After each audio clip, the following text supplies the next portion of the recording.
Euroregione News. Carrozze e cavalli, Villa Manin rievoca la storia.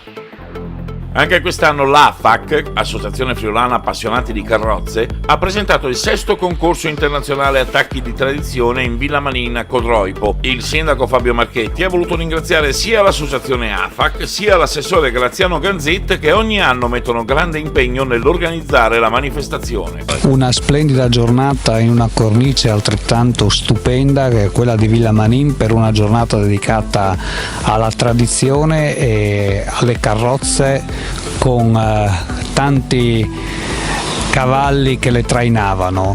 Grazie all'associazione Attacchi, che ha portato la sua sede a Codroipo, in quel del museo civico della città di Codroipo, presso la Barchessa di Villa Kekler a San Martino, per aver collaborato come ogni anno a questo splendido evento che ha visto equipaggi provenire un po' da tutto il mondo e da tutta l'Europa. Sicuramente la cornice di Villa Manin è una cornice tra le più adeguate, non dico d'Italia, ma sicuramente del nord Italia, per ospitare manifestazioni di questo tipo, perché ben si attesta a questo tipo di realizzazioni.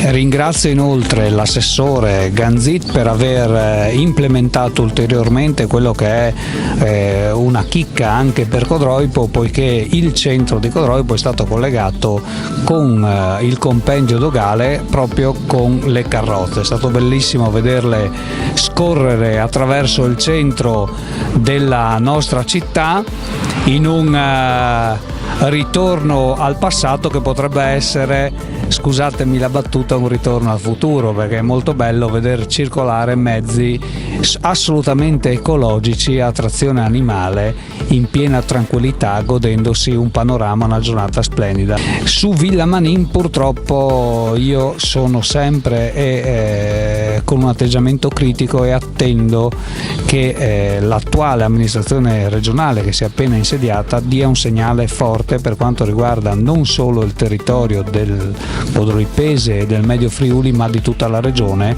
volendosi impegnare fortemente per il rilancio del nostro benamato compendio dogale, che versa in condizioni, ieri l'hanno visto un po' tutti, non adeguate al prestigio dell'opera architettonica. Sono certo che vi sarà un impegno programmatico da parte del Presidente Fedriga, che si tramuterà nel giro di qualche mese anche in un impegno effettivo, perché il compendio merita questo e anche di più. Dal Medio Friuli per Euroregione News, Marco Mascioni. Euroregione News.